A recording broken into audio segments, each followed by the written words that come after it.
šta je osiguranje i zašto treba da ga imate.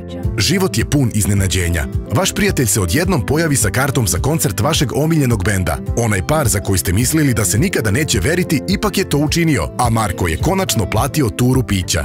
Ali šta biva kada mala životna iznenađenja nisu tako lepa?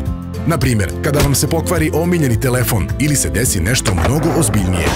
Svrha osiguranja je da zaštiti ljude od neizvesne budućnosti. Ono treba da nam se nađe kada stvari ne idu po planu, kada nam treba podrška za važne životne projekte. Konačno, ono postoji da ne bismo brinuli o tome šta nas čeka iza ugla. Evo primjera. Nikola i Stefan su komšije. Nikola je odlučio da kupi osiguranje domaćinstva i stvari u njemu, a Stefan je kupio najnoviju konzolu za video igrice. Nekoliko meseci kasnije bile su velike kiše i poplavljene su i Nikolina i Stefanova kuća.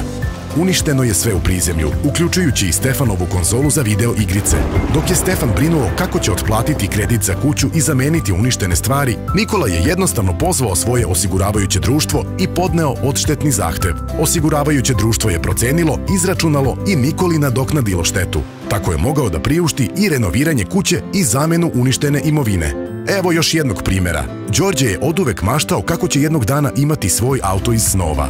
Međutim, imao je malu platu i izgledalo je da mu se taj san nikada neće ostvariti. Pošto nije hteo da rizikuje na berzi, kupio je polisu osiguranja života za slučaj doživljenja. Polisa je ugovorena na određeni broj godina uz garantovanu isplatu dogovorenog iznosa po isteku perioda trajanja osiguranja, pošto ga doživi.